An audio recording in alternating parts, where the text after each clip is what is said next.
오늘 말씀의 제목은요, 내가 복이다 8번째 시간, 의를 위하여 박해를 받는 자. 오늘 말씀의 제목은 내가 복이다 8번째 시간, 의를 위하여 박해를 받는 자라는 주제를 가지고 우리 함께 말씀을 나누고자 합니다. 우리 성도님들, 오늘 이제 마지막 복 시리즈, 그렇죠? 정말 열심히 달려왔습니다. 한 주 한 주 정말 열심히 달려오면서 오늘은 정말 마지막 이 팔복이, 이 복이 도대체 어떤 건지에 대해서 우리가 함께 말씀을 마무리를 하려고 하는데, 그동안 우리가 말씀을 들으면서, 설교를 들으면서 이제 좀 복에 대해서 좀 정리가 되십니까? 어떤 것이 진짜 복인지? 자, 다시 한 번 더 얘기를 드리자면, 진짜 복은 어떤 복이냐? 물론 잘 먹고 잘 사는 것도 너무나 중요하지만, 더 진짜 복은 하나님을 진짜 만나서 내가 완전히 죽고 하나님만 드러나는 그런 인생이 진짜 복이라는 거예요. 그래서 오늘 우리가 나누고자 하는 이 팔복 중에 마지막, 어떻게 보면 가장 힘든 말씀이기도 하고요, 어떻게 보면 우리 성도님들이 살아가면서 한 번쯤은 경험해 봤을 만한 그런 이야기도 오늘 나온다라는 거예요. 바라기는 우리 미랄의 성도님들, 혹은 우리가 신앙생활하면서 의를 위하여 박해를 받는다 할지라도 그것이 복인 이유는 우리 모두 다 하나님 나라의 시민권자라는 사실을 기억하여서 오늘도 이 말씀을 통하여 우리가 복에 대해서 함께 또 정리해 나가며, 정말 하나님을 온전히 바라봐서 하나님께서 주시는 복을 바라보는 것이 아니라 복을 주시는 하나님만 바라볼 수 있는 우리 미랄의 성도님들 되시기를 축복합니다. 자, 말씀에 들어가기 전에요, 존 파이퍼 목사님이 이렇게 말씀하셨어요. 우리는 분투하고 일하며 구합니다. 그러나 그 일을 마쳤을 때 우리는 이렇게 고백합니다. 어떻게 해요? 내가 한 것이 아니요, 내 안에 계신 하나님의 은혜입니다. 그래서 오늘 이 팔복의 마지막 피니쉬를, 저는 존 파이퍼 목사님께서 말씀하신, 우리가 살아오면서 열심히 살아오고 열심히 신앙생활을 했지만 사실 그 모든 것의 왕전은 뭐예요? 내가 한 것이 아니라 하나님의 은혜입니다라는 것을 고백할 수 있는 우리 미랄의 성도님들 되시기를 축복합니다. 그래서 오늘 설교가 끝나고 난 다음에, 말씀이 다 마치고 난 다음에 우리 성도님들이 이런, 내 마음판에 이런 고백이 나왔으면 좋겠어요. 맞아, 복을 주시는 하나님께서 지금까지 내가 여기까지 오게 하신 거, 에베네셀 하나님께서 여기까지 오게 하셨는데 그 모든 것들이 결국엔 하나님의 은혜구나라는 그러한 신앙의 고백이 오늘 이 시간에 일어날 수 있는 귀하고 복된 시간 되기를 축복합니다. 자, 그렇다면 오늘 말씀의 제목, 내가 복이다 8번째 시간, 우리 의를 위하여 박해를 받는 자라는 주제를 가지고 우리 함께 세 가지로 나눠보기를 원하는데, 첫 번째입니다. 의를 위해 박해를 받아도 전에 하던 대로 신앙은 지켜야 한다라는 거예요. 목사님, 왜 오늘은 저 첫 번째 하기 전에 왜 그 말씀이 나오지 않아요? 라고 궁금해할 수도 있을 것 같아요. 그렇죠? 왜냐면 8주 동안에 매번 했으니까. 왜냐면 그 말씀이 오늘 마지막 장식을 하려고 해서 그래요. 자, 그렇다면 첫 번째가 의를 위해 박해를 받아도 전에 하던 대로 신앙은 지켜야 한다는 거예요. 자, 우리 성도님들 살아가면서 혹시 내가 예수님 믿는다고 해서 박해를 받아보신 적 있으세요? 없으세요? 나는 내가 믿음 지키려고, 내가 신앙 지키려고 살아가면서 때로는 내 주변에 있는, 하물며 내 가족들이, 하물며 내 친구들이 나를 굉장히 힘들게 했던 사람들 혹시 있으십니까? 저는 말씀에 들어가기 전에 저는 한 가지 고백을 하자면, 저는 어렸을 때 초등학교 저학년 때였던 것 같아요. 그때 동네 형들, 굉장히 무서웠던 형들이 있었어요. 지금으로 따지자면 너무나 귀여운 형들이지만 그때는 저에겐 너무나 공포의 대상이었어요. 왜냐면 그 형들은, 저는 초등학교 3학년이었는데 그 형들은 무려 중학교 1학년이었어요. 중학교 1학년 형들 알죠? 얼마나 무서운지. 초등학교 6학년도 감히 덤비지 못하는 게 중학교 1학년 형들 아닙니까?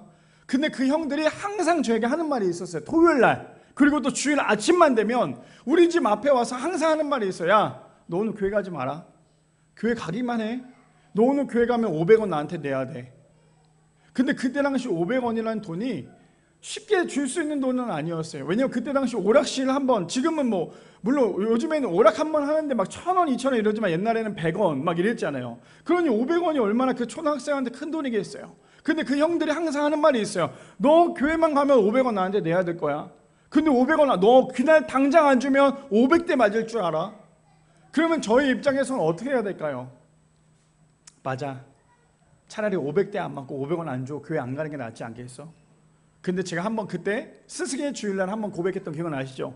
제가 어렸을 때 가장 은혜 받고 가장 위로받았던 것은 교회였다라고. 그래서 제가 그 형들이 무서운 형들임에도 불구하고 얘기했을 때 그 형들의 얘기를 들으면서도 제가 교회를 갔어요. 교회를 갔다 오면 항상 우리 집 앞에 그 형들이 꼭 서 있었어요. 형들이 서 있어서 500원 내놔. 그 500원을 못 주면 꼭 우리 그 동네 뒷동네 보면, 제가 조금 전문 용어를 쓸게요. 아마 우리 성도님들 알 거예요. 담골이라고 담배 피는 형들이 모여있는 그거 있어요. 거기에 꼭 저는 불려가서 거기서 그렇게 형들한테 맞았어요. 500원 안 갚는다고. 그러고 난 다음에 그 다음 주에도 또 맞고, 그 다음 주에도 또 맞고, 또 맞고. 제가 왜 갑자기 이런 간증을 하냐면, 그렇게 되다 보니까 하나님께서 목사로 세워주신 게 아닌가라고 그냥 웃으면서 말씀을 드리지만, 무슨 말이냐면, 우리가 신앙생활 하면서 한 번쯤은 교회에 간다고, 한 번쯤은 신앙생활 한다고 주변에 있는 사람들로부터 핍박을 받지 않는 사람이 거의 없을 것 같아요. 하물며 내가 사랑하는 자녀, 내가 사랑하는 부모님, 내가 사랑하는 우리 가족들, 친구들한테도 분명히, 하물며 우리가 다니고 있는 회사에서도 내가 교회 다닌다고 하는 그 이유 하나만으로, 우리 교회에서 집사님 한 분도 저에게 그 신앙적인 부분에 대해서 많이 이야기를 했었어요. 목사님, 우리 회사에 이런 사람인데 자꾸만 저에게 이렇게 신앙적으로 공격을 하는데 어떻게 하면 좋을까요? 그런 상담도 많이 했었어요. 그만큼 우리 주변에는 하나님을 믿는다는 그 이유 하나만으로 우리를 공격하는 사람들이 너무나 많다라는 거예요. 근데 너무나 감사한 건 뭔지 아십니까? 그게 진짜 복이래요. 만약에 그냥 단순히 우리가 그거 교회 다닌다고 해서 신앙생활 한다고 해서 핍박만 받고 끝났다면 얼마나 안타까워요. 근데 오늘 마지막에 예수님께서 말씀하신 게 있어요. 볼까요? 말씀, 우리 마태복음 5장 10절 말씀 띄워주세요. 의를 위하여 박해를 받는 자는 복이 있나니 천국이 그들의 것임이라. 저는 이 말씀이 얼마나 저에게 위로가 됐는지 몰라요. 아마 지금도 우리 성도님들 신앙생활하면서 내 주변에 나를 신앙생활한다고 핍박하는 사람들이 있을 거예요. 내가 이렇게 교회를 다녀야 될까? 내 상황이 변하지도 않고 나는 이렇게 어려움을 겪고 있는데 내가 이렇게 교회를 다녀야 될까? 근데 오늘 예수님께서 산상수훈의 마지막 팔복 중에서 뭐라고 얘기를 합니까? 의를 위하여 박해를 받는 자. 저기서 말하는 의가 뭔지 아십니까? 나를 위하여 박해를 받는 자예요. 의를 위하여 박해를 받는 자는 복이 있나니 천국이 그들의 것이며, 심령이 가난한 자는 복이 있나니, 처음부터 마지막까지 뭐라고 얘기합니까? 결국에는 천국에 대해서 예수님께서 말씀하신다라는 거예요. 자, 그렇다면 오늘 말씀을 좀 더 볼까? 우리 다니엘서 6장 봅시다. 다니엘서 6장에 보니까 우리의 상황과 비슷한 사람이 나왔으면 하는데요. 3절에 보니까 다니엘은 마음이 민첩하여 총리들과 고관들 위에 뛰어남으로 왕이 그를 세워 전국을 다스리게 하고자 한지라. 다니엘은 어떤 사람이래요? 굉장히 일을 잘했던 사람이라고 성경은 먼저 깔고 이야기를 하면서 갑니다. 4절에 뭐라고 얘기하는지 볼까요? 그런데요, 이에 총리들과 고관들이 국사에 대하여 다니엘을 고발할 근거를 찾고자 하였으나 아무 근거, 아무 허물도 찾지 못하였으니 이는 그가 충성되어 아무 그릇됨이 없고 아무 허물도 없음이라 라고 얘기해요. 지금 배 아픈 사람들이 다니엘을 어떻게 해요? 고발하려고 그 고발할 조건을 찾고 있었어요. 자, 그러면서 5절 말씀 볼까요? 그들이 이르되 이 다니엘은 그 하나님의 율법에서 근거를 찾지 못하면 그를 고발할 수 없으리라 하고, 6절이요. 이에 총리들과 고관들이 모여 왕에게 나아가서 그에게 말하되 다리오 왕이요 만수무강하옵소서. 이제 고발할 조건을 하나하나 만듭니다. 사람 한 사람을 죽이기 위해서 하나의 법을 만들려고 해요. 그 법을 통해서 그 사람을 완전히 뭉개려고 하는데 어떤 건지 좀 볼까요? 7절에 나라의 모든 총리와 지사와 총독과 법관과 관원이 의논하고 왕에게 한 법률을 세우며 한 금령을 정하실 것을 구하나이다. 왕이여 그것은 곧 이제부터 30일 동안에 누구든지 왕 외에 어떤 신에게나 사람에게 무엇을 구하면 사자굴에 던져 넣기로 한 것이니이다. 어떤 내용인지 아시겠죠? 다니엘을 고발하려고 다니엘을 통해서 어떻게 해서든 다니엘을 죽이기 위해서 그 사람들이 지금 계획을 새기고 왕에게 이야기를 하고 있어요. 왜 그런 줄 아십니까? 이 다니엘은 하나님 앞에 기도하는 사람이었어요. 이 다니엘은 믿음은 절대 타협하지 않은 사람이었어요. 신앙적인 부분에서는 어떠한 사람과 타협하지 않았어요. 그런데 세상에 있는 사람들은 어떻습니까? 네가 감히 왕이 아니라 하나님을 모시겠다고? 네가 감히 왕이 아니라 하나님께 기도하겠다고? 너는 봐. 어떻게 네가 믿고 있는 그 하나님을 믿으면 어떻게 되는지 한번 보자. 저 말씀을 보면 우리가 살아가면서 세상 가운데 싸우고 있는 그 모든 것들이 연결되고 있는 이야기 아닙니까? 우리가 하나님을 믿으면 믿을수록 세상 사람들은 끊임없이 우리를 짓밟으려고 해요. 왜 짓밟으려고 하는 줄 아세요? 야, 네가 믿는 하나님 아무것도 아니야. 네가 믿는다고 해서, 네가 하나님 믿는다고 해서 돈이 나와? 건강이 찾아져? 뭐가 도대체 생기는 거야? 네가 믿는 하나님은 그냥 하나의 미신에 불과해 라고 하면서 그 사람들을, 하물며 우리를 핍박하고 있는 게 세상 사람 아닙니까? 그러면 우리는 저걸 볼 때마다 어떤 마음이 들어요? 처음에는요, 내가 내 신앙을 지키려고, 야, 니네들이 아무리 그래봤자 나는 내 신앙 절대 흔들리지 않아. 근데 그 사람들이 얘기하고 있어요. 너 하나님 믿는다고 해서 돈이 생겨? 너 하나님 믿는다고 해서 건강이 좀 챙기냐? 너 하나님 믿는다고 해서 네 삶이 좀 더 좋아져? 근데 사실 시간이 지나면 지날수록 하나님 믿는다고 해서 내가 내 상황이 좋아질까요? 사실 좋아지지 않아요. 하나도 변화되지 않아요. 내가 뭐 물질이 풍족하지도 않고 건강이 좋아지지도 않고 하물며 사람들을 섬길 수 있는 그런 마음조차도 없어요. 그러다 보니까 나도 모르게 자꾸만 내 마음 가운데 내가 믿고 있는 하나님이 아니라 저 사람들이 말하고 있는 게 진짜인가? 라고 하면서 우리가 때로는 우리의 신앙이 점점 수그러들 때가 너무나 많다라는 거죠. 자, 그런데요, 볼까요? 8절 말씀. 그런즉 왕이여 원하건대 금령을 세우시고 이 조서의 왕의 도장을 찍어 메대와 바사에 고치지 아니하는 규례를 따라 그것을 다시 고치지 못하게 하옵소서 하며, 이제는 완전히 다니엘을 죽이고자 하는 마음으로 완전히 모든 법을 다 만들어버려요. 그 다음에 완전히 그거에 대해서 승인까지 받습니다. 9절 말씀 볼까요? 이에 다니엘 왕이 조서의 왕의 도장을 찍어 금령을 내리냐. 끝났어요. 이제 그러면 다니엘이 하지 말아야 할 것이 무엇이 있을까요?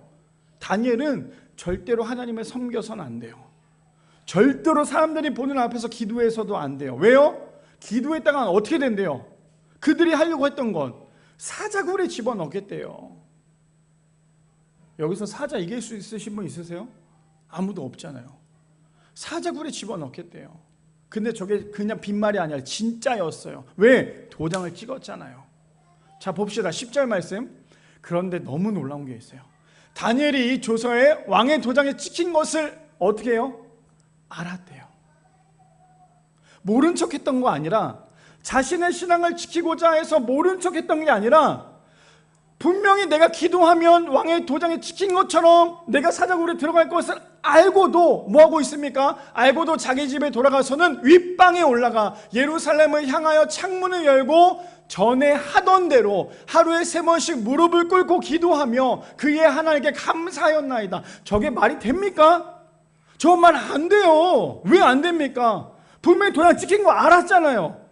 알았으면 어때요? 도망가야 되는 게 맞는 거 아닙니까? 나 안 할게. 솔직히 좀 숨어서 할 수도 있는 거잖아요. 맞아. 내가 그래 대놓고 안 하고 그냥 좀 골방에 들어가 숨어서 조용히 기도할 수도 있는 거잖아요. 근데 다니엘은 뭐 하고 있습니까? 윗방에 올라가서 전에 하던 대로 창문을 활짝 엽니다. 사람들이 봐도 되니까요. 그리고 난데 뭐 합니까? 하나님께 기도하면서 감사했대요. 오히려 감사했대요. 그러면 우리 성도님들 저걸 봤을 때 어떤 마음이 되겠어요? 우리가 성경을 그래서 잘 봐야 되는 이유가 뭐냐면 10절까지만 우리가 읽으면요, 다니엘은 하나님께서 다 지켜주실 거야. 하나님께서 다 지켜주실 거니까 절대로 왕이 다니엘 기도하고 있는 모습을 절대 모르겠지. 하나님께서 감춰주시겠지. 아마 이런 생각을 가진 사람들도 있겠죠. 그리고 이게 진짜 은혜 아닙니까? 이래야 우리가 하나님을 믿을 만한 맛이 나지 않을까요? 내가 하나님 믿는데, 내가 전능하신 그 하나님을 믿고 기도한다고 하는데 당연히 하나님께서 나를 보호해 주시고 나를 지켜주셔야 되는 게 맞는 거 아닙니까? 이게 맞는 스토리 아니에요? 근데 놀라운 반전이 일어납니다. 16절 볼까요? 다 좀 생각했어요? 이에 왕이 명령함에 다니엘을 끌어다가 어디 집어넣습니까? 사자굴에 던져 넣은지라. 왕이 다니엘에게 이르되 내가 항상 섬기는 너의 하나님이 너를 구원하시리라 하니라. 이 정도면요, 하나님 없는 거 아니에요? 우리가 하나님 때문에 이렇게 핍박을 받고 이렇게 많은 고생을 하고 있고 이런 어려움을 당한다면 그리고 난 다음에 그것이 계속 이어진다면 우리가 생각할 때 어떤 마음이 들겠어요? 이 정도면 하나님 없는 거 아닙니까? 내가 이렇게 기도하는데, 내가 이렇게 주를 위해서 살겠다고 기도하는데, 사람들이 보고 있는데도 불구하고 내가 이렇게 열심히 기도하고 하나님만 쫓고 하나님만 찾는데도 불구하고 내 인생은 변하지 않고 더 추락해요. 어느 정도로 추락합니까? 사자굴에 나를 집어넣겠대요. 그 말은 지금 무엇입니까? 넌 끝이야. 네가 그렇게 하나님을 믿겠다고 잘난 척했던 너의 모든 신앙은 네가 하나님께 기도하는 그것 때문에 너는 끝이야. 그러면 우리는 어때요? 이제 하나님 믿지 말아야겠다. 이제 진짜 하나님 떠나야겠다. 이게 우리의 마음 아닐까요? 그런데 놀라운 반전이 또 일어나요. 기도한 것 때문에 사자굴에 던져졌던 그 다니엘에게 어떤 일이 벌어졌는지 봅시다. 22절 볼까요? 나의 하나님이 이미 그의 천사를 보내어 사자들의 입을 봉하였으므로 사자들이 나를 상하지 못하게 하였사오니 이는 나의 무지함이 그 앞에 명백함이 오며 또 왕이여 나는 왕에게도 해를 끼치지 아니하였나 하니라. 하나님께서 어떻게 하십니까? 상황은 벌어져요. 상황은 벌어진다니까요.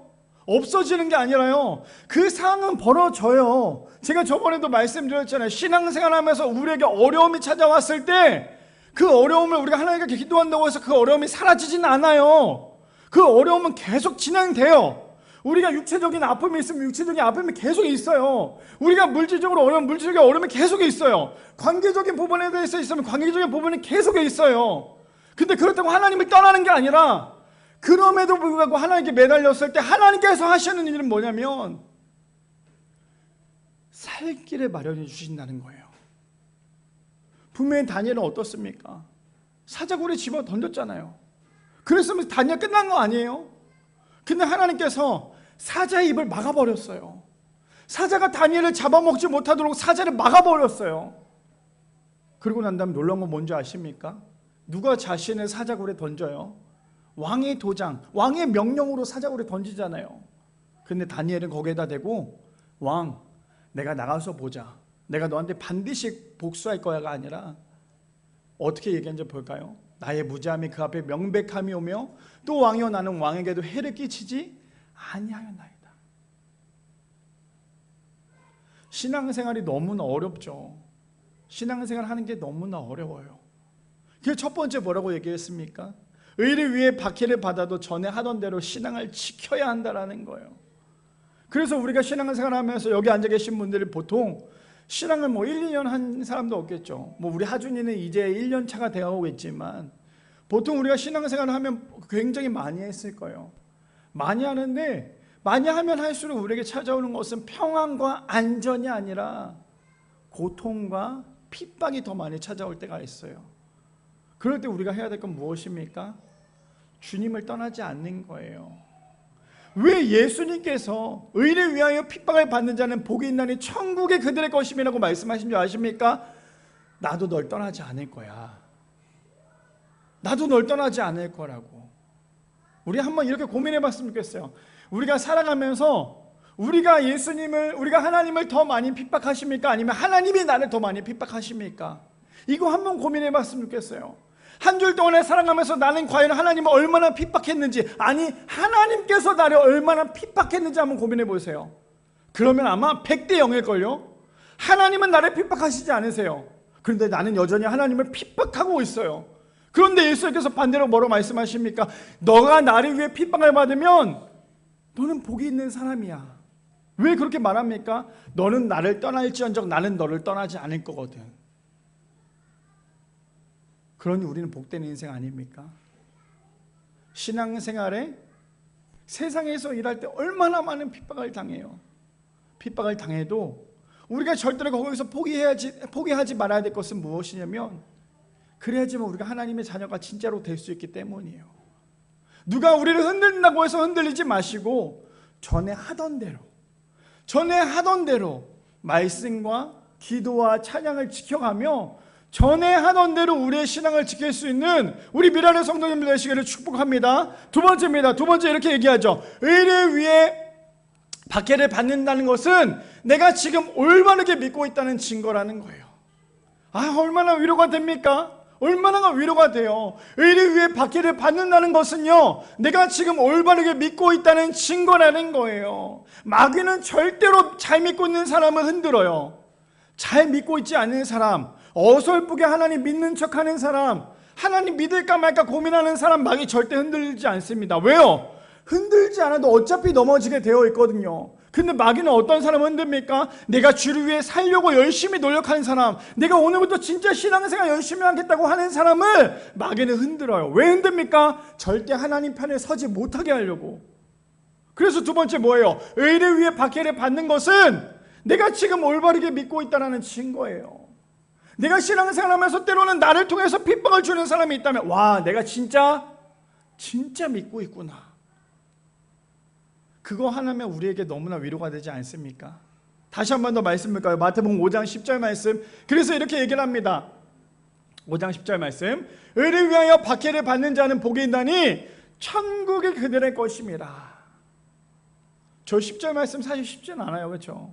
지켜나간다는 것도 어려워요. 내가 신앙생활 한다고 해서 나에게 핍박을 준다면 얼마나 고통스럽습니까? 얼마나 괴로워요. 제가 예전에 우리 아내랑 같이 의정부에서 전도를 했었어요. 아시죠? 한 번 더 말씀드릴게요. 우리가 일산 미랄교회 있었지만 의정부에 있을 때도 미랄교회가 있었잖아요. 매주 토요일마다 아내랑 둘이서 그 다리 위에서 전도지를 나눠줬어요. 전도지를 나눠주고 팝콘을 튀겨서 팝콘도 같이 나눠줬어요. 지금 여기 우리 일산 미랄교회보다 의정부 미랄교회가 인원이 더 많았어요. 청소년 애들 더 많았거든요. 물론 재정적으로는 많이 어려웠지만, 이렇게 많이 갖추지도 못했지만, 근데 의정부에서 우리가 하고자 했던 거, 둘이서 하고자 했던 건 뭐냐면 매주 같은 시간에 거기서 전도지를 나눠주자였어요. 주일날에는 전성도가 나가서 전도지를 나눠줬고, 또 토요일날에는 아내랑 둘이서 같이, 그때 유리윤희도 없었으니까 띠를 하나 메고 팝콘통 하나 들고 가서 애들한테 계속 전도지를 나눠주는 거예요. 어른들한테 나눠주는 거예요.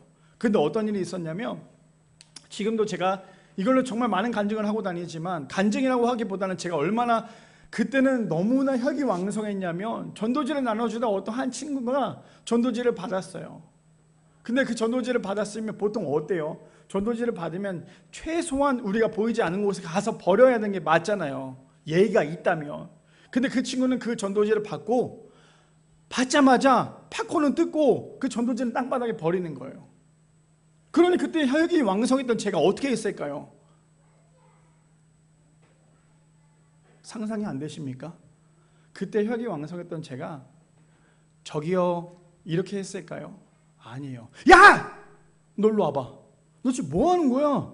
네가 지금 너한테 이 전도지를 줬는데 왜 너 지금 전도지 버리고 있는 거야? 팝콘을 왜 먹고 있는데? 그렇게 그 아이에게 너무나 큰 상처를 줬어요.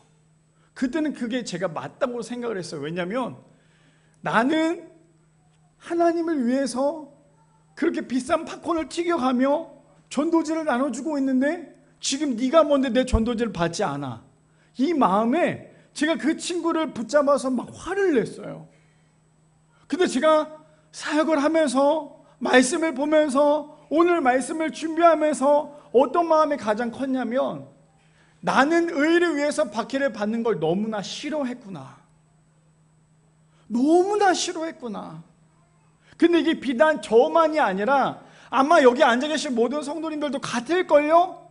하나님 믿고 있을 때, 신앙생활하고 있을 때 누가 나한테 욕하거나 누가 나한테 핍박하면 얼마나 기분 나빠합니까? 나한테 예수쟁이라고 한마디 하면 니까짓 게 뭔데 나한테 예수쟁이라고 하냐고 화내고 소리 지르고 싸우려고 하는 게 우리의 모습 아닙니까?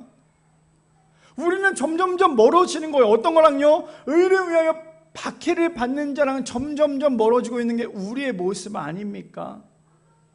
왜요? 예수님은 나 때문에 욕을 먹었잖아요. 근데 나는 예수님 때문에 욕 먹는 거 싫거든요. 세상 사람들이 나한테 손가락질 하는 거 너무나 싫거든요. 하물며 우리 어때요? 지하철을 타다가, 요즘엔 지하철에서 그런 게 없지만 지하철을 타거나 길거리 갈 때 전도지를 나눠주는 사람들을 보면서 그 사람들이 예수님 믿으십시오, 예수님이 진짜입니다, 진리입니다 소리치고 막 이랬을 때 우리 속으로 어떠한 마음이 들어요? 너무 과하다. 아니 그냥 전도지 조용히 나눠주거나 이렇게 하면 되지 뭘 그렇게 소리를 질러가면서 예수 천국, 마귀 지옥 이러면서 불신족 이러면서 소리 지르는 사람한테 우리 얼마나 마음속으로 핍박을 많이 합니까? 저도 그렇거든요. 이게 우리의 모습이에요. 그 사람들을 위해서 아이고 주님 저 사람이 정말 더 열심히 전도할 수 있도록, 내가 하지는 못하지만 저 사람이 더 열심히 할 수 있도록 기도하는 것도 부족한데 하물며 그들을 위해서 손가락질하고 있는 게 우리의 모습 아닙니까? 희한한 게 뭔지 아세요? 세상 사람들이 나한테 손가락질하면 그 손가락질이 어디로 가는 줄 아세요? 세상을 향해 가는 게 아니라 믿는 사람을 향해서 가고 있어요. 세상 사람들이 손가락질을 나한테 네가 예수님을 믿어 하면서 손가락질할 때 그 손가락질이 다시 오히려 세상 사람들한테 가는 게 아니라 그 손가락질 가지고 내 주변에 믿는 사람을 향해서 손가락질하고 있는 게 우리의 모습이더라는 거예요. 자, 말씀 계속 봅시다. 우리 사도행전 어떤 일이 벌어졌는지. 자, 사도행전 7장 말씀에 보니까 그들이 이 말을 듣고 마음에 찔려 그를 향하여 이를 갈거든. 어떤 일이냐면 우리 성도님도 알 거예요. 스데반 집사가 등장을 합니다. 그 스데반 집사가 설교를 합니다. 기똥차게 설교를 정말 잘하죠. 근데 그 설교를 듣고 난 다음에 그 사람들이 어때요? 은혜를 받는 게 아니라 오히려 뭐라고 얘기합니까? 그들이 이 말을 듣고 마음에 찔려 그를 향하여 이를 갈거늘. 저는 그래서 우리 성도님들이 오늘 이 듣고 있는 말씀이 찔림 있기를 소망합니다. 근데 그 찔렸을 때 저에게 손가락질 해도 어쩔 수 없어요. 저는 오로지 복음만 전하려고 하지만 때로는 우리 성도님들에게 뼈아픈 찔림이 있을 수도 있어요. 사실 제가 지금 이렇게 설교하는 저조차도 제 자신이 저를 찌르고 있는 거예요. 진짜 말씀이 들어가는 사람은요, 진짜 오늘도 설교를 듣고 오늘도 하나님의 말씀이 들어가는 사람은 그 마음판에 은혜도 있지만 찔림도 있어야 돼요. 교회 왔는데 왜 이렇게 자꾸 나를 이렇게 괴롭히는 거야? 왜 자꾸 나에게 이렇게 찌르는 거야? 교회는 단순히 위로와 회복과 평안만 있는 게 교회가 아니에요. 그거는 강연이에요. 설교는, 잘 들으세요, 설교는 좋은 말하는 강연이 아니라 생명이에요. 내 영혼이 올바르게 하나님을 바라볼 수 있도록 말씀을 들었다면 그 말씀을 통해서 오늘도 말씀 너무나 편안하게 잘 들었다가 아니라 막 긴장이 돼야 돼요. 왜 긴장이 돼야 됩니까? 내가 이렇게 살았구나. 내가 이랬구나. 그러면서 내가 말씀을 들을 때마다 찔림이 있어야 돼요. 근데 잘 들어보세요. 찔림이 있었던 사람들의 행동이 어땠는지, 하나님의 말씀을 전했는데 그 말씀을 듣고 찔림이 있었던 사람들, 저 사람들은 세상 사람들이 아니에요. 하나님을 믿지 않았던 사람들이 아닙니다. 저 사람들이 어떤 사람인지 볼까요? 55절 봅시다.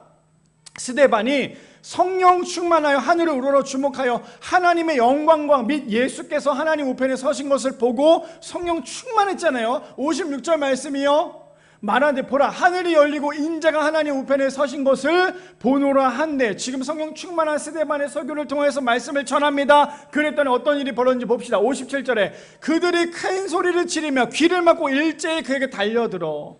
아마 이런 모습이지 않을까요? 아마 이런 모습이지 않을까요? 스데반이 지금 얘기하고 설교를 하고 있는데 지금 저 사람들 듣고 싶지 않았던 거예요. 귀를 막고 소리를 지릅니다. 왜요? 진짜 복음이 들어갈 때 그 복음이 내 안에 흡수가 되면 나는 그 복음을 통해서 하나님을 온전히 만날 수 있지만, 하나님을 믿는 척하거나 하나님을 믿기를 원하지 않는 사람, 혹은 내가 내 자신의 주인이 되는 사람은 절대 하나님의 말씀이 들어가지가 않아요. 왜요? 기도하지 않잖아요.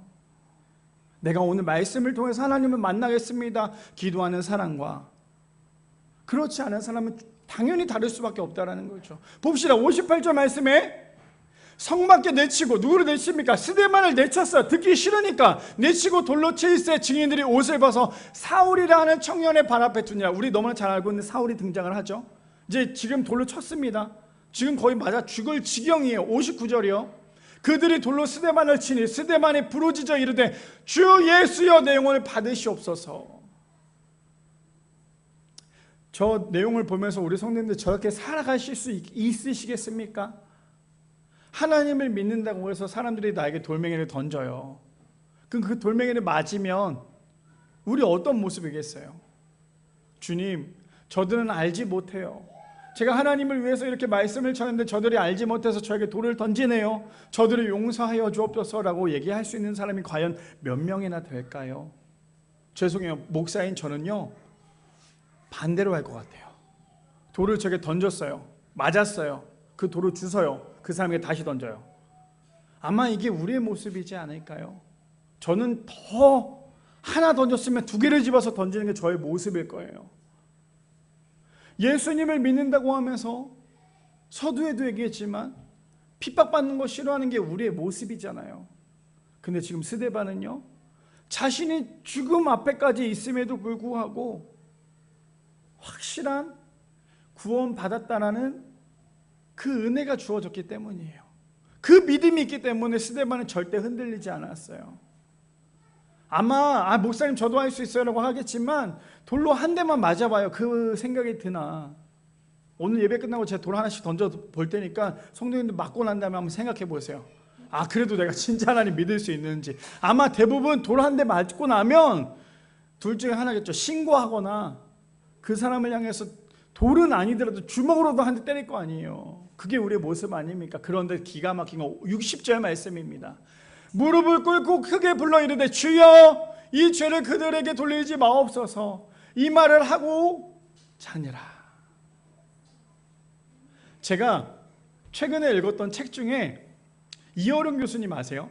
돌아가시긴 했지만 이어룡 교수님의 눈물 한 방울이라는 책이 있어요.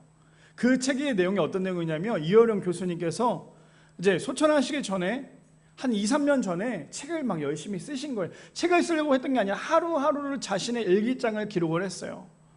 근데 마지막까지 했던 이어룡 교수님의 마지막 말은 뭐냐면 내가 마지막까지 살아보니까 결국에는 나의 욕심이나 이런 모든 것들이 그렇게 중요한 게 아니더라. 사람들의 시선 때문에 살아왔던 나의 모든 것들이 그렇게 중요한 게 아니더라. 우리는 얼마나 사람들의 시선에 얼마나 우리가 생각을 하면서 살아갑니까? 내가 이런 행동하면 저 사람이 나를 이렇게 나쁘게 보는 건 아닐까? 왜 그런 줄 아세요? 우리가 하나님을 온전히 바라보기보다 내 자신이 주인이고 내 자신이 사람들이 보여진 거에 어떨까에 대해서만 생각을 하고 있기 때문이라는 거예요. 자, 계속 말씀을 볼까요? 베드로전서 4장 12절에서 보면 사랑하는 자들아 너희를 연단하려고 오는 불시험을 이상한 일 당하는 것 같이 이상히 여기지 말고 13절이요. 오히려 너희가 그리스도의 고난에 참여하는 것으로 즐거워하라. 이는 그의 영광을 나타내실 때에 너희로 즐거워하고 기뻐하게 하려 함이라. 마지막 14절이요. 너희가 그리스도의 이름으로 치욕을 당하면 복이 있는 자로다. 영광의 영 곧 하나님의 영이 너희 위에 계심이라. 저는 마지막 이 10절 말씀을 준비하면서 굉장히 위로가 됐어요. 아직까지도 저에게 손가락질 하시는 분이 있거든요. 어떤 손가락질인지 아십니까? 야, 개척교회 힘든데 뭐 아직까지 버티고 있어. 야, 뭘 그렇게 힘들게 살아오고 있어. 아직도 그렇게 얘기하시는 분들이 많아요. 근데 제가 이번 한 주 동안에 이 말씀을 묵상을 하면서 의를 위하여 박해를 받는 자는 복이 있나니 이 말씀을 묵상을 하면서 그 사람들의 생각이 났던 거예요. 하나님, 저 사람들 저 알지 못하잖아요. 제가 어저께 TV를 보면서 마지막 잠이 들기 전에 혹시 윤남노라고 아세요? 윤남노라는 요리사가 있어요. 아주 짧은 그 내용이었는데 그분이 무려 빚을 6억을 지고 레스토랑을 오픈했대요. 정말 하나하나 모든 식기구들이 어마어마하게 비싼 거였어요. 식재료도 어마어마하게 비싸대요.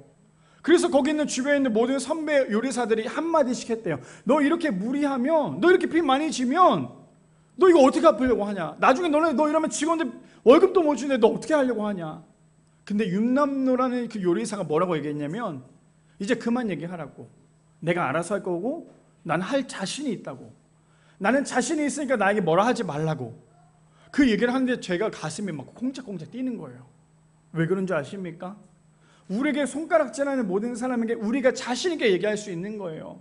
걱정하지 말라고. 나 하나님 믿고 있고 하나님 믿고 있는 내가 어떻게 살아가는지 한번 보여주겠다고. 근데 그 보여주겠다고 그 모습이 어떤 겁니까? 그 사람을 밟고 일어서는 게 아니에요. 악을 선으로 갚을 수 있는 삶으로 살아가는 거예요. 두 번째 주제가 무엇이었습니까? 이거 아닙니까? 의를 위해 박해를 받는다는 것은 내가 지금 올바르게 믿고 있다는 증거라는 거예요. 바라기는 우리 미라의 성도님들, 때로는 나를 통하여서 누군가가 핍박을 한다 할지라도 분명히 오늘도 이 개척교회, 작은 교회 오시면서도 물론 그런 생각하시는 분들도 없겠지만 아마 그런 분들도 있을 거예요. 내가 굳이 이렇게 개척교회 조그만 데 가서 이렇게 힘들어야 되나? 그냥 큰 교회 가서 편하게 예배 드리면 되는데 굳이 내가 개척교회 가서 이렇게 어렵게 이렇게 예배를 드려야 되나?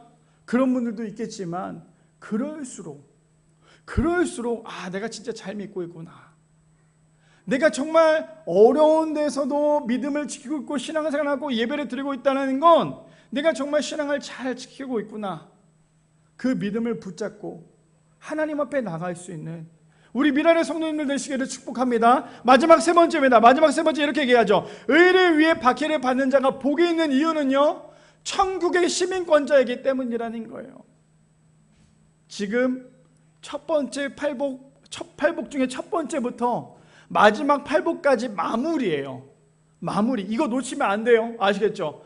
마지막을 정리하기 위해서 준비를 했는데 뭐냐? 의를 위해 박해를 받는 자가 복이 있는 이유는 천국의 시민권자이기 때문이라는 거예요. 바라기는 여기 앉아 계신 모든 성도님들, 하물며 우리 어린 하준이까지 우리 장로님 모든 사람들이 천국의 시민권자가 되기를 소망합니다. 아니, 우리는 천국의 시민권자인 줄 믿습니다. 그 믿음 갖고 우리가 살아가야 돼요. 자, 본문 봅시다. 마태복음 5장 10절에서 12절까지 볼 거예요. 아까 10절까지 맞다면 이제 12절까지 볼 건데, 의를 위하여 박해를 받는 자는 복이 있나니 천국의 그들의 것입니다. 그래서 10절을 다시 한 번 더 생각해 봅시다. 어떻게 해요? 우리는 정말 복 받는 사람이다. 왜?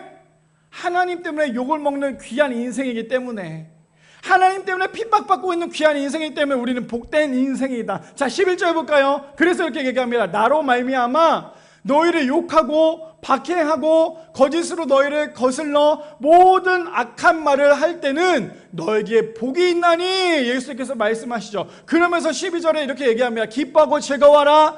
하늘에서 너의 상이 큼이라. 너희 전에 있던 선지자들도 이와 같이 박해하였느니라. 박해를 많이 받으면 받을수록 정립되는 거예요. 예수님 때문에 박해를 많이 받으면 받을수록 정립이 되는 거예요. 그러니 우리가 살아가면서 박해받는 게 얼마나 귀한 일입니까? 요즘에는 박해도 안 받죠. 요즘에 내가 신앙생활 한다고 해서 아무도 나한테 박해하는 사람이 없어요. 옛날에 제가 어렸을 때 초등학교 때 그래서 그 형들한테 맞으면서 형들이 항상 저한테 얘기했던 게 있어요. 뭐냐면, 야, 이 예수쟁이 같은 놈아. 그때는 그 예수쟁이 같은 놈이라는 말이 너무나 싫었어요. 내가 나중에 커서 저 형들한테 진짜 어떻게 써든 해야겠다 할 정도로 예수쟁이라는 말이 너무나 싫었는데, 지금 가장 그리운 말이 뭔지 아십니까? 목사님 예수쟁이였네요. 예수님 진짜 예수쟁이네요. 이런 말을 하는 사람이 아무도 없다라는 거예요. 그런데 그 예수쟁이라는 말이 얼마나 복된 이름인지 우리는 말씀을 통해서 알 수 있다는 거죠. 그러니 천국의 하나하나 복을 정립하는 거에 대해서 너무 싫어하지 마세요. 하나님 앞에 하나님 때문에 욕먹는 거에 대해서 너무 싫어하지 마세요. 왜요? 하나님 때문에 욕먹는 게 진짜 복된 인생. 그러나 반대로 하나님 때문에 너무 극단적으로 가서는 안 돼요. 아시겠죠? 그거는 우리가 꼭 반드시 알아야 한다는 거예요. 자, 계속 볼까요? 마태복음 7장 16절에서 20절에 그래서 우리가 어떤 열매인지 한번 봅시다. 그들의 열매로 그들을 알지니 가시나무의 포도를 또는 엉겅퀴의 무화과를 따겠느냐. 17절이요. 이와 같이 좋은 나무마다 아름다운 열매를 맺고 못된 나무가 나쁜 열매를 맺나니. 바라기는 여기 앉아 계신 모든 성도님들 좋은 열매가 되기를 소망합니다. 좋은 나무가 되기를 축복합니다. 그러면서 18절에 이렇게 얘기합니다. 좋은 나무가 나쁜 열매를 맺을 수 없고 못된 나무가 아름다운 열매를 맺을 수 없느니라.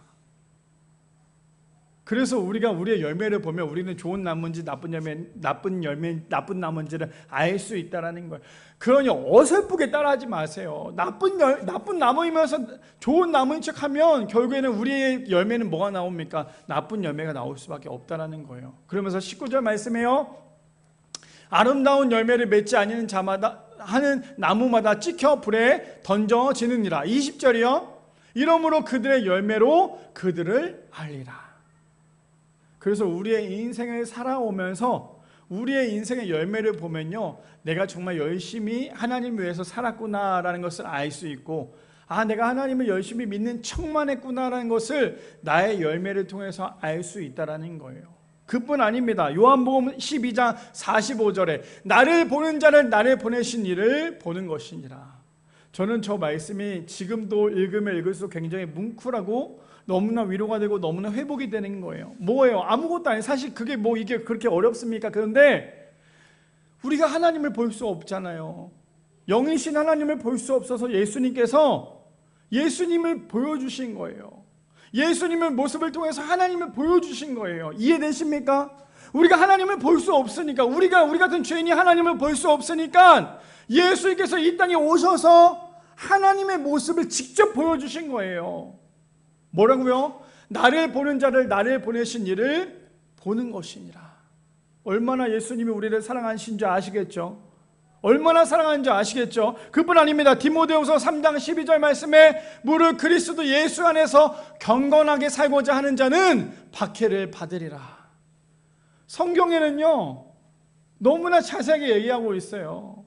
너 박해받고 있구나? 너 진짜 예수님을 위해서 살고 있는 거야. 너 그렇게 박해를 받고 있구나. 너 그렇게 신앙 지키려고 그렇게 힘든데도 불구하고 너 신앙을 열심히 지키고 있구나. 그러면서 성경은 뭐라고 얘기합니까? 그 모든 것들이 복이라는 거예요. 진짜 잘 믿는 사람만이 박해를 받을 수 있어요. 어설프게 믿는 사람이 아니라 진짜 잘 믿는 사람. 그럼 우리가 한번 생각을 해봅시다.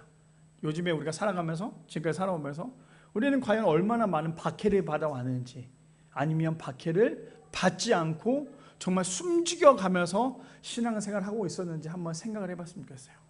자, 그뿐 아닙니다. 로마서 14장 갈라디아서 6장 17절 말씀, 이후로는 누구든지 나를 괴롭게 하지 말라. 내가 내 몸에 예수의 흔적을 지니고 있노라.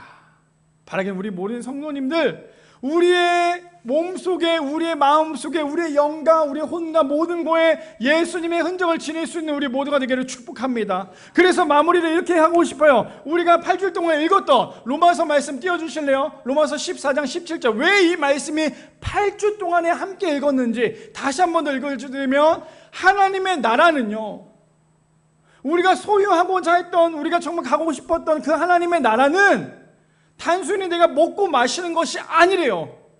내가 지금 이 세상 가운데 먹지 못했던 것들 얼마나 귀해요. 소고기 뿔뿔뿔 우리 먹지 못하잖아요. 너무 비싸서. 근데 그거를 내가 죽어서 천국 가서 저거 먹어야지가 아니라, 단순히 그것 때문에 천국 가고 싶어서 하는 것이, 내 옆에 있는 사람은 그 외제차도 이렇게 좋은 차 타고 있는데 난 천국 가서 외제차 타야지. 천국 가면요, 외제차 같은 것도 없어요. 그러니까 지금부터 너무 내가 세상 가운데 소망을 두고 보물을 쌓으려고 하지 마세요. 왜요? 천국은 이렇게 요약하고 있잖아요. 뭐라고요? 하나님의 나라는 먹고 마시는 것이 아니라 성령님 안에서 누리는 의와 평화와 기쁨입니다. 바라기는 우리 미란의 성도님들, 세상 가운데 소망 두고 살아가는 것이 아니라 하늘의 소망을 두고 살아가는 우리 미란의 성도님들 되시기를 축복합니다. 우리가 8주 동안의 팔복이라는 시리즈를 갖고 우리가 함께 말씀을 나눠봤어요. 사실 하나하나 한 주 한 주마다 나눌 때마다 결코 쉬운 게 하나도 없었어요. 근데 이 8주를 하나로 요약할게요. 하나로 요약하면 무엇입니까? 내가 죽고 예수만 사는 삶이어야 된다는 거예요. 자꾸만 나의 이기적인 나의 자아가 완전히 죽고 나는 이제 정말 아무것도 아닌 인생이고, 내 인생 가운데 예수님만 드러나는 이 인생이 진짜 팔복의 복을 받는 그런 인생이 될 수 있다는 거죠. 바라기는 우리 미랄의 성도님들, 8주 동안에 열심히 달려와 주셔서 너무나 감사하고, 우리가 그동안에 생각했던 하나님이 주셨던 복만을 바라보고 지금까지 살아왔다면, 이제는 그 복 때문에 목숨 걸고 그 복 때문에 우리가 힘들어하는 것이 아니라 복을 주시는 하나님만을 바라보고 복을 주시는 하나님만을 의지하며 살아갈 수 있는 우리 미랄의 성도님들 되시기를 축복합니다. 제가 오늘 이 티를 입었어요. 왜 목사님 갑자기 와이셔츠랑 넥타이도 안 하고 왜 이 티를 입었냐면, 오늘부터 우리가 여름 사역에 대해서 함께 나누고 있죠. 그래서 제가 이 티를 계속 입어요. 매주마다 입어요. 그리고 이제 우리 성도님들 곧 이틀에 있게 될 테니까 우리 성도님들 함께 기도해 주시고, 한 가지 더 예고를 드리자면 다음 주부터는 제가 말씀을 준비하면서 기도하면서 고민했던 게, 팔복 시리즈 끝나고 난 다음에 제가 바로 준비했던 게 뭐였냐면 룻기 설교였어요. 근데 룻기 설교가 생각보다 좀 길더라고요. 한 9주에서 10주 정도 하다 보니까 중간에 여름 사역에 끊겼다가 할 수도 있어요. 그래서 제가 기도하면서 또 너무나 귀한 책을 한 권 발견했는데, 그게 뭐냐면 팀 켈러 목사님의 내가 만든 신이라고 있어요. 우리가 믿음의 여정, 부흥의 여정이라는 표어를 갖고 오래 가고 있잖아요. 그래서 다음 주부터 우리가 할 건 뭐냐면 내가 만든 신, 내가 어떠한 우상을 만들었는지, 그래서 이 말씀이 수련회까지 쭉 연구가 갈 거예요. 그래서 우리가 한 5주에서 6주 정도 우상에 대해서 우리 함께 말씀을 나눌 거니까요, 우리 성도님들 저를 위해서 기도해 주셔서 다음 주부터 우상 시리즈 함께 나눌 수 있는 우리 성도님들 되시기를 축복합니다.